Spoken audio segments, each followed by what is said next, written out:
حضرت امیر المؤمنین ایدہ اللہ تعالی فرماتے ہیں، پاک تبدیلیاں پیدا کر کے دوسروں کی رہنمائی کا موجب بنے۔ اللہ تعالیٰ جب بھی انبیاء مبعوث فرماتا ہے تو اس کے ماننے والے، اس پر ایمان لانے والے، تقوی کے اعلیٰ معیار قائم کرنے والے ہوتے ہیں، اور ان کے تقوی کا اعلیٰ معیار اس لیے قائم ہو رہا ہوتا ہے، اس کا اظہار اس لیے ہو رہا ہوتا ہے، دنیا کو نظر آ رہا ہوتا ہے، ان کی اپنی طرف سے نہیں ہوتا، دنیا کو نظر آتا ہے، اور ان کے اندر یہ تبدیلی اس لیے نظر آ رہی ہوتی ہے کہ انہوں نے اس قرب کی وجہ سے جو ان کو نبی سے ہے، اللہ کی مدد اور فضل سے اپنے اندر پاک تبدیلی پیدا کرنے کی کوشش کی ہوتی ہے۔ اور صرف یہی نہیں بلکہ وہ خود بھی اس سچی پیروی کی وجہ سے،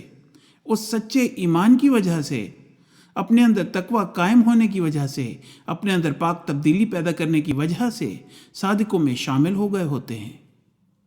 اور پھر آگے بہت سو کی رہنمائی کا باعث بن رہے ہوتے ہیں۔ تو جیسا کہ حضرت اقدس مسیح موعود علیہ الصلوۃ والسلام نے ایک جگہ فرمایا ہے کہ یہ فیض رک نہیں جاتا بلکہ یہ ایک مسلسل عمل ہے، ورنہ تو اس آیت میں جو حکم ہے کہ کونوا مع الصادقین، اس کا مقصد ہی ختم ہو جاتا ہے۔ اگر یہ عمل رکنے والا ہو تو یہ حکم تاریخ کا حصہ بن جائے گا۔ پھر تو لوگ پوچھتے کہ وہ کون ہیں صادق، وہ کہاں ہیں جن کے ساتھ ہم نے ہونا ہے اور اللہ تعالیٰ کے فضلوں کو حاصل کرنا ہے۔